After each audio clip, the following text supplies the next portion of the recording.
ಎಲ್ರಿಗೂ ನಮಸ್ಕಾರ. Dignitaries on the dais and off the dais and participants, research scholars, students and teaching and non-teaching staff of Bangalore University and staff and faculty from other institutions and other institutions. So ಇವತ್ತಿನ ಒಂದು seminar topic national seminar inclusion, financial inclusion ಒಂದು. So ಇದ್ರ ಖಂಡಿತ ಮೂರು ಅಂಶಗಳನ್ನ ಅದರ ಬಗ್ಗೆ ಮಾತ್ರ ಮಾತಾಡ್ತೀವಿ. ಫೈನಾನ್ಷಿಯಲ್ ಇನ್ಕ್ಲೂಷನ್ ಒಂದು, ಎರಡನೇ ಬಂದು gender equity not equality, and another one is that national priorities. ಈ ಮೂರು ಆಸ್ಪೆಕ್ಟ್ಸ್ ಅನ್ನ ಇಟ್ಕೊಂಡು ಇವತ್ತು ಸೆಮಿನಾರ್ ಅನ್ನು ಮಾಡ್ತಾ ಇದ್ದಾರೆ. ತುಂಬಾ ಒಳ್ಳೆ ವಿಚಾರ. ಅದು ಕಾಮರ್ಸ್ನವರಿಗೆ, ಮ್ಯಾನೇಜ್ಮೆಂಟ್ನವರಿಗೆ ಈ ತರದ ವಿಚಾರಗಳು ಮನಸ್ಸೊಳಗಡೆ ಬಂದ್ರೆ ಮಾತ್ರನೇ ಈ ದೇಶದ ಅಭಿವೃದ್ಧಿ ಸಾಧ್ಯ ಆಗ್ತಕ್ಕಂಥದ್ದು. ಕಟ್ಟ ಕಡೆ ವ್ಯಕ್ತಿಗೂ ಸಹ ಒಂದು ಫೈನಾನ್ಷಿಯಲ್ ಫ್ರೀಡಮ್ ಅಂತ ಸಿಕ್ಕೋದಕ್ಕೆ ಸಾಧ್ಯ ಆಗ್ತದೆ. ದುಡ್ಡೇ ದೊಡ್ಡಪ್ಪ, ದುಡ್ಡಿಲ್ಲದೆ ಏನೂ ಇಲ್ಲ. ಯಾರ ತರ ದುಡ್ಡೇ ಇರುತ್ತೋ ನಮಗೆ ಕಾನ್ಫಿಡೆನ್ಸ್ ಲೆವೆಲ್ ಜಾಸ್ತಿ ಇರುತ್ತೆ. ಒಂದು ಚಿಕ್ಕ ಉದಾಹರಣೆ ನೀವು ನೆನೆಸ್ಕೊಳ್ಳಿ, ನಿಮ್ ಲೈಫಲ್ಲಿ ಆಗಿರುತ್ತೆ ಆ ಥರದ್ದು. ನಮ್ಮ ಜಾಬಲ್ಲಿ 1,000 ರೂಪಾಯಿ ಇದೆ ಅಂತ ಹೇಳಿದ್ರೆ ಎಲ್ಲಾದ್ರೂ ಹೋದ್ರೆ ಹೊರಗಡೆ, ಯಾರೋ ಫ್ರೆಂಡ್ಸ್ ಬಂದ್ರು ಅಥವಾ ಇನ್ನೇನಾದ್ರು ಹೋದ್ವಿ, ಕಾನ್ಫಿಡೆನ್ಸ್ ಜಾಸ್ತಿ ಇರುತ್ತೆ. ಇದೇ ಬಿಟ್ಟು ನನ್ನ ಹತ್ರ ದುಡ್ಡು ಊಟ ಮಾಡ್ಬೋದು, ಯಾರೋ ಫ್ರೆಂಡ್ಸ್ ಬಂದ್ರು ಊಟ ಕೊಡಿಸ್ಬೋದು. ನಿಮ್ಮ ಹತ್ರ ಬರೀ 10 ರೂಪಾಯಿ ಜಾಬಲ್ಲಿ ಇರುತ್ತೆ ಅಂತ ಇಟ್ಕೊಳ್ಳಿ, ಯಾರೋ ಫ್ರೆಂಡ್ಸ್ ಸಿಕ್ಬಿಟ್ರು, ಏನಾಗುತ್ತೆ ನಿಮ್ಮ ಅವಸ್ಥೆ ಅಲ್ವಾ? ಸೊ ಇದು ಹೆಂಗ್ ಬರುತ್ತೆ ಅಂದ್ರೆ ನಮ್ಮ ಫೈನಾನ್ಷಿಯಲ್ ಇನ್ಕ್ಲೂಷನ್ ಇದ್ರೆ ಮಾತ್ರ, ಅದರೊಳಗಡೆ ತೊಡಗಿದ್ರೆ ಮಾತ್ರ. ಅದ್ರ ಜೊತೆಗೆ ಏನು ಗೊತ್ತು, gender equity. there is a difference between equity and equality. ಏನ್ ಈಕ್ವಿಟಿ ಅಂದ್ರೆ ಈಕ್ವಾಲಿಟಿ ಅಂದ್ರೆ ಎಲ್ಲ ಗೊತ್ತಿರುತ್ತೆ ಅಲ್ವಾ? ನಾವು ಚಿಕ್ಕ ಉದಾಹರಣೆ ಮೂಲಕ ಮಕ್ಕಳಿಗೆ ಅರ್ಥ ಆಗ್ಬೇಕಲ್ವಾ, ಅದಕ್ಕೋಸ್ಕರ ಹೇಳ್ತಾ ಇದ್ದೀವಿ. ಸ್ಕಾಲರ್ಸ್ ಇದ್ದಾರೆ, ನಿಮಗೆಲ್ಲ ಗೊತ್ತಿರುತ್ತೆ, ಮಕ್ಕಳಿಗೆ ಅರ್ಥ ಆಗಬೇಕು. ಈಕ್ವಿಟಿ ಅಂದ್ರೆ ತುಂಬಾ confusion. About 32 years I was in Bangalore North University Convent College. ಈ ಜೆಂಡರ್ ಈಕ್ವಿಟಿ ಮತ್ತು ಈಕ್ವಾಲಿಟಿ ಬಗ್ಗೆ ಪಾಠ ಮಾಡಿ, ವುಮೆನ್ ಎಂಪವರ್ಮೆಂಟ್ ಬಗ್ಗೆ ಪಾಠ ಮಾಡಿ. ಸೊ ಈಕ್ವಿಟಿ, ಈಗ ತಾಯಿಗೆ 4 ಜನ ಮಕ್ಕಳಿರ್ತಾರೆ ಅಂತ ಇಟ್ಕೊಂಡು, ಒಬ್ಬ ಸ್ವಲ್ಪ ಹ್ಯಾಂಡಿಕ್ಯಾಪ್ ಆಗಿರ್ತಾನೆ, ಡ್ರಾಬ್ಯಾಕ್ ಆಗಿರ್ತಾನೆ, ಅವ್ನು ಸಪೋರ್ಟ್ ಜಾಸ್ತಿ ಮಾಡ್ಬೇಕಾ ಬೇರೆಯವ್ರು ಮಾಡ್ಬೇಕಾ? ಉಳಿದು 3 ಜನ ಮಕ್ಕಳಿಗೂ ಎಲ್ಲ 4 ಜನ ಮಕ್ಕಳಿಗೆ ಈಕ್ವಾಲಿಟಿ ಬೇಸಿಸ್ ಮೇಲೆ ಕೊಡ್ಬೇಕು ಅಂತ ಹೇಳಿದ್ರೆ 100 ರೂಪಾಯಿ ಇರ್ತಾರೆ ಅಂತ ಇಟ್ಕೊಂಡು 25 ರೂಪಾಯಿ ಒಬ್ಬೊಬ್ರು ಕೊಡ್ತೀವಿ. ಎಫ್ಪಿಕ್ ಇರ್ತಾನೆ, ಹ್ಯಾಂಡಿಕ್ಯಾಪ್ ಆಗಿರ್ತಾನೆ, ಅವನ ಮೇಲೆ ತರಬೇಕಲ್ಲ, ಅವ್ರ ಜೊತೆ ತಕೊಂಡ್ ಬರ್ಬೇಕಲ್ಲ. ಸೊ ಅದು ಮಾನವೀಯತೆ. ಆ ಮಾನವೀಯತೆ ಆಧಾರದ ಮೇಲೆ ಅವನಿಗೆ ಹೆಚ್ಚಿನ ಸಪೋರ್ಟ್ ಕೊಡ್ತೀವಲ್ಲ, ಇನ್ನಷ್ಟು ಫೆಸಿಲಿಟೀಸ್ ಹೆಚ್ಚಿಗೆ ಕೊಡ್ತೀವಲ್ಲ, ದಿಸ್ ಇಸ್ ಕಾಲ್ಡ್ ಈಕ್ವಾಲಿಟಿ. ಅದೇ ತರನೇ ನಮ್ಮ ಈಕ್ವಿಟಿನ ಆಧಾರದಲ್ಲಿ ನಾವು ಕಾನ್ಸ್ಟಿಟ್ಯೂಷನ್ ಬಿಲ್ಡ್ ಮಾಡಿದ್ವಿ, ಗೊತ್ತಾನೆ? ರಿಸರ್ವೇಶನ್ಸ್ ಯಾಕೆ ಕೊಡ್ತಾ ಇದ್ವಿ, ಕನ್ಫ್ಯೂಷನ್ ಎಲ್ರಿಗೂ. ಅವ್ರಿಗೆ ಯಾಕೆ ಜಾಸ್ತಿ ಕೊಡ್ತಾರೆ, ನಮ್ಗೆ ಯಾಕೆ ಕಡಿಮೆ ಕೊಡ್ತಾರೆ? ಇದು ಎಲ್ಲಾ ದೇಶಕ್ಕೂ ಅಲ್ಲ ಕೊಟ್ಟಿರ್ತಕ್ಕಂಥದ್ದು ಕಾನ್ಸ್ಟಿಟ್ಯೂಷನ್ ಅಲ್ಲೇ.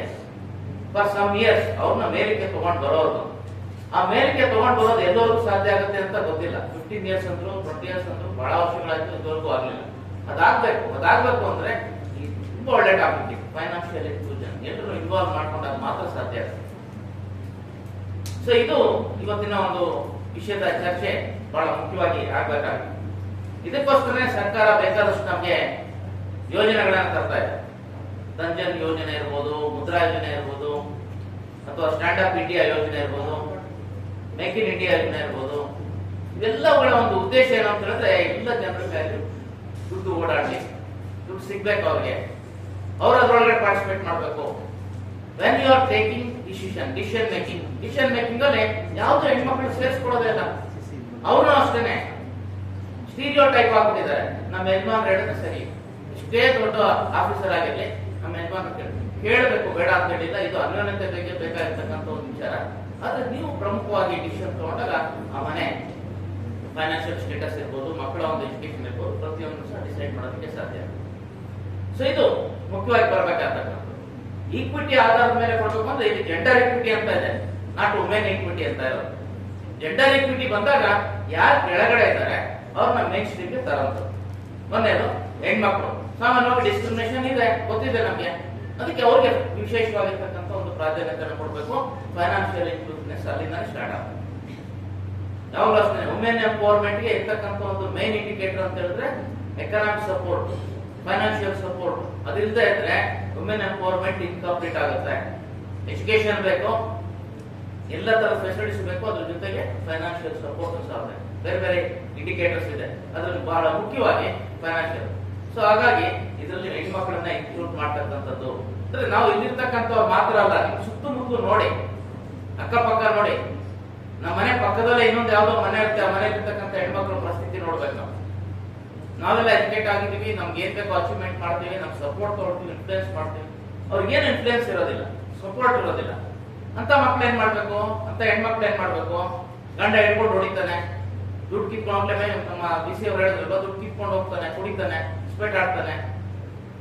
ಸೊ ಇದು ಯಾವಾಗ ಪ್ರತಿಯೊಂದು ವಿಚಾರದಲ್ಲೂ ಆ ಇನ್ಕ್ಲೂಸಿವ್ನೆಸ್ ಅಂದ್ರೆ ಅದರಲ್ಲಿ ಸೇರ್ಕೊಳ್ತಾರೆ, ಪಾರ್ಟಿಸಿಪೇಟ್ ಮಾಡ್ತಾರೆ, ಪಾರ್ಟಿಸಿಪೇಷನ್. ಅದರಲ್ಲೂ ಪೊಲಿಟಿಕಲ್ ಪಾರ್ಟಿಸಿಪೇಷನ್ ಇದೆಯಲ್ಲ, ಇದರಲ್ಲಿ ಮುಖ್ಯವಾಗಿ ಹೆಣ್ಮಕ್ಳು ಬರಬೇಕು. ಆ ಪೊಲಿಟಿಕಲ್ ಪಾರ್ಟಿಸಿಪೇಷನ್ ಅಲ್ಲಿ ಬಂದ್ರೆ ಮಾತ್ರನೇ ನಿಮ್ಗೆ ಫೈನಾನ್ಷಿಯಲ್ ಇನ್ಕ್ಲೂಸಿವ್ನೆಸ್ ತಾನೇ ಬರುತ್ತೆ. ಯಾಕಂದ್ರೆ ಅಥಾರಿಟಿ ಬರುತ್ತೆ, ಮಾತಾಡೋದಕ್ಕೆ ಅಧಿಕಾರ ಸಿಗುತ್ತೆ. ಅದಿಲ್ದೇನೆ ಮಾಡಕ್ ಆಗೋದೇನೆ ಒಂದು ಆಸ್ಪೆಕ್ಟ್. ಇನ್ನೊಂದು ಅನ್ಪ್ರಿವಿಲೇಜೆಡ್ ಪೀಪಲ್, ಅವ್ರಿಗೆ ಏನ್ ಗೊತ್ತಿದೆ, ಎಜುಕೇಶನ್ ಕಡಿಮೆ ಇರುತ್ತೆ, ಎಲ್ಲೋ ಒಂದ್ ಕಡೆ ರಿಮೋಟ್ ಏರಿಯಾದಲ್ಲಿ ಇರ್ತಾರೆ, ಈಗಾಗಲೇ ಹೇಳಿದ್ರು ಯಾವ್ದೋ ಒಂದು ಊರ ಒಳಗಡೆ ಎಷ್ಟು ಎಲ್ಲ ದುಡಿದಿದ್ದಾರೆ ಅಂತ. ಈ ತರ ನಿಮ್ ಸುತ್ತಮುತ್ತಲೂ ಇರ್ತಾರೆ ಅವರು. ಮತ್ತೆ ಸೋಷಿಯಲಿ ಬ್ಯಾಕ್ವರ್ಡ್ ಕಮ್ಯುನಿಟೀಸ್ ಅಲ್ಲಿ ಇರ್ತಕ್ಕಂಥವ್ರು, ಅವ್ರಿಗೆ ಎಜುಕೇಶನ್ ಇರೋದಿಲ್ಲ. ಎಜುಕೇಶನ್ ಯಾವಾಗ ಇರೋದಿಲ್ವೋ ಫೈನಾನ್ಷಿಯಲ್ ಇನ್ಕ್ಲೂಷನ್ ಸಾಧ್ಯನೇ ಆಗುತ್ತೆ, ಕಷ್ಟ ಆಗುತ್ತೆ. ನೀವು ಅನ್ಬೋದು, ಯಾರೋ ಒಬ್ಬೊಬ್ರು ಉದಾಹರಣೆ ಕೊಡ್ಬೋದು, ಕೋಟ್ಯಾಂತರ ರೂಪಾಯಿ ಸಂಪಾದನೆ ಮಾಡಿದ್ರೆ ಓದಿರೋದು 10ನೇ ಕ್ಲಾಸ್ ಓದಿಲ್ಲ, ಎಫೆಕ್ಟ್ ಅಂತ. ದುಡ್ಡು ಸಂಪಾದನೆ ಮಾಡ್ತಕ್ಕಂಥದ್ದು ಮಾತ್ರನೇ ಎಲ್ಲ ಇಲ್ಲಿ ಬೇಕಾಗ್ತದೆ. ಫೈನಾನ್ಷಿಯಲ್ ಇನ್ಕ್ಲೂಸಿವ್ನೆಸ್ ಅಂತ ಹೇಳಿದ್ರೆ ದುಡ್ಡು ಸಂಪಾದನೆ ಮಾತ್ರ ಅಲ್ಲ, ಆ ದುಡ್ಡನ್ನ ಹೇಗೆ ನಾವು ಖರ್ಚು ಮಾಡಬೇಕು, ಯಾವ್ದಕ್ಕೆ ಖರ್ಚು ಮಾಡಬೇಕು, ಹೇಗೆ ಖರ್ಚು ಮಾಡಬೇಕು, ಹೇಗೆ ಇದರಿಂದ ನಾವು ಸೋಷಿಯಲ್ ಡೆವಲಪ್ಮೆಂಟ್ ಅನ್ನು ಮಾಡಬೇಕು, ನ್ಯಾಷನಲ್ ಡೆವಲಪ್ಮೆಂಟ್ ಗೆ ನಾವು ಹೇಗೆ ಕಾಂಟ್ರಿಬ್ಯೂಟ್ ಮಾಡಬೇಕು ಅಂತಕ್ಕಂಥದ್ದು. ಒಟ್ಟಾರೆ ಇನ್ಕ್ಲೂಸಿವ್ನೆಸ್ ಇಂದ ಮಹಿಳೆಯರು, ಹಿಂದುಳಿದ ವರ್ಗದವರು, ಎಕನಾಮಿಕಲಿ ಬ್ಯಾಕ್ವರ್ಡ್ ಇರ್ತಕ್ಕಂಥವ್ರು ಎಲ್ಲರನ್ನೂ ಸಹ ನಾವು ಸೇರಿಸ್ಕೊಂಡು ಈ ಒಂದು ದೇಶಕ್ಕೆ ಕಾಂಟ್ರಿಬ್ಯೂಟ್ ಮಾಡ್ಬೇಕಾಗುತ್ತೆ. ಆ ಒಂದು ನಿಟ್ಟಿನಲ್ಲಿ ಈ ಒಂದು ಯೋಜನೆ ಬಹಳ ತುಂಬಾ ಉತ್ತಮವಾಗಿರ್ತಕ್ಕಂಥ ಯೋಜನೆ ಅನ್ಕೊಳ್ತೀನಿ.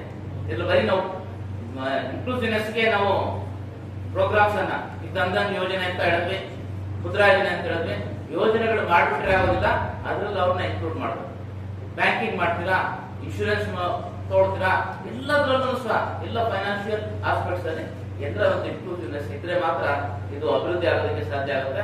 ನಾವೆಲ್ಲರೂ ಆ ಕೆಲಸ ಮಾಡೋದಕ್ಕೆ ಹೊರಟಿದ್ದೀವಿ. ಅದರಲ್ಲಿ ಮುಖ್ಯವಾಗಿ ನಮ್ಮ ಕಾಮರ್ಸ್ ಡಿಪಾರ್ಟ್ಮೆಂಟ್ ಅವ್ರು ನಮ್ಮ ನೋಡಿದ ಸರ್ ಹೇಳಿದಾಗ ನಮ್ಗೆ ತುಂಬಾ ಇಷ್ಟ ಆಯ್ತು, ನಾನು ಬರ್ತೀನಿ ಅಂತ. ನನಗೆ ಹೊರಟ್ಬಿಡ್ತಾ ಇದ್ದೆ, ನನಗೂ ಕೆಲಸ ಇತ್ತು. ಆದ್ರೆ ಇದ್ರ ಬಗ್ಗೆ ನಿಮ್ಮ 4 ಅನಿಸಿಕೆಗಳನ್ನ ಹಂಚ್ಕೊಳ್ತಕ್ಕಂಥ ಒಂದು ಆಸೆ ಇತ್ತು ನನಗೆ, ಅದನ್ನ ಹಂಚ್ಕೊಳ್ತಾ ಇದ್ದೆ. ಹಾಗಾಗಿ ಈ ಯೋಜನೆ, ಈ ಒಂದು ಸೆಮಿನಾರ್ ಸಕ್ಸಸ್ಫುಲ್ ಆಗ್ಲಿ. ಸೊ ಇದರಲ್ಲಿ ಪಾರ್ಟಿಸಿಪೇಟ್ ಮಾಡತಕ್ಕಂಥ ಎಲ್ಲ ನಿಮ್ಗೆಲ್ಗೂ ಸಹ ಯಶಸ್ಸು ಸಿಗ್ಲಿ, ಇದರಿಂದ ಒಂದು ಒಳ್ಳೆ ಅಭಿವೃದ್ಧಿ ಅಂತ ಹೆಜ್ಜೆ ಇಡ್ಲಿ ಅಂತ ಹೇಳ್ತಾ, ಜೊತೆಗೆ ಇಲ್ಲಿ ಆರ್ಗನೈಸ್ ಮಾಡತಕ್ಕಂಥ ನಮ್ಮ ಕುಂದಾ ಮೇಡಮ್ ಅವರು ಈ ಒಂದು ಪ್ಲೇಸ್ ಅನ್ನೆಲ್ಲ ಕೊಟ್ಟು ತುಂಬಾ ಚೆನ್ನಾಗಿ ಆರ್ಗನೈಸ್ ಮಾಡಿದ್ದಾರೆ. ಮುರಳೀಧರ್ ಸರ್, ಇಮ್ರಾನ್ ಅವರು, ಸಾಕಷ್ಟು ಜನ ಅವ್ರಿಗೆ ಬೆಂಬಲ ಕೊಟ್ಟು ಇವನ್ನೆಲ್ಲ ಆರ್ಗನೈಸ್ ಮಾಡ್ಕೊಂಡು ಬಂದಿದ್ದಾರೆ.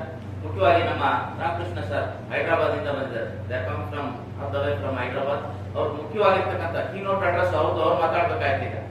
ಸೊ ಸ್ವಲ್ಪ ಅಡ್ಮಿನಿಸ್ಟ್ರೇಟಿವ್ ಗೊತ್ತಿರುತ್ತೆ, ಫಸ್ಟ್ ಇದಾಗ ಕಷ್ಟ ಆಗುತ್ತೆ, ಎಲ್ಲ ಕಾಯ್ತಾ ಇರ್ತಾರೆ. ದಯವಿಟ್ಟು ಅದಕ್ಕೆ ಹೋಗ್ತಾ ಇದ್ದೀನಿ, ಕ್ಷಮಿಸಿ. ಸೊ ತುಂಬಾ ಚೆನ್ನಾಗಿ ಯಶಸ್ವಿಯಾಗಿ ಒಂದು ಕಾರ್ಯಕ್ರಮ ಮೂಡಿ ಬರಲಿ ಅಂತ ಹೇಳ್ತಾ ನಾನು ಮಾತನಾಡಿಸ್ತಾ ಇದ್ದೀನಿ.